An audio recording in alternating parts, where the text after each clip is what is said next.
Alright. I was going to do a completely different show today, but I just saw some news that about blew my fucking mind right out the back of my head. So, most of you know that I spent a good part of 2011 and 2012 working on Suicide Kings, a book about synchronicities connected to the JFK assassination. I had to put the book down to edit the second volume of the Sync book, and unfortunately I never finished it. I've made my peace with that separation, mostly because a few more years of thought and context have added to and changed some of my ideas.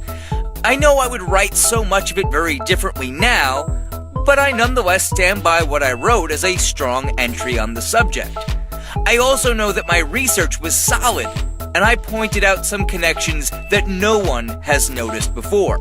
Well, now that a bunch of you are able to read my 2012 draft of the book, since I made it available to all of our beta testers and as a perk for people who have joined the new members section at thesyncbook.com, it's as if my releasing this book sorta made this story happen. But I'm getting ahead of myself.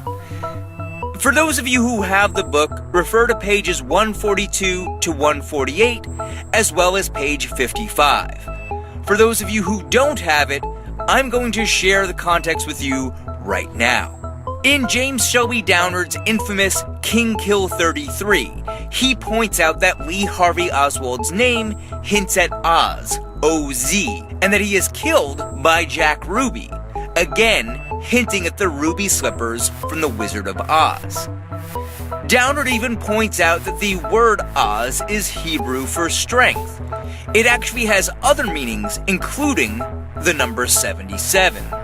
This is because Hebrew uses the same characters for letters as well as numbers, so each letter has a numerical value. If you're confused, it is roughly analogous to Roman numerals, though very roughly. If you're not confused, you understand that this is the basis of Gematria. Anyway, all you need to get right now is that 77 is Oz. Before we understand why that is really important, let me throw you one more small little sync. It won't seem like much now, but just wait a minute. JFK gets shot while riding in a limo with the license plate GG300. G is the 7th letter of the alphabet, hinting at another veiled 77. Right? GG is 77. And we'll just skip the fact that 300 is the Hebrew letter Shin, which is basically Dealey Plaza and the Triple Underpass. But okay, here's the thing. We've got Oswald as our first 77, the license plate as the second 77. Then, when JFK gets shot, they rush him to the hospital. And what road do they turn onto as soon as, and I mean directly after, he gets shot? Motherfucker turns onto Route 77. Come on, that's just too damn much. And I still can't believe that in 51 years, I'm the first one to notice that.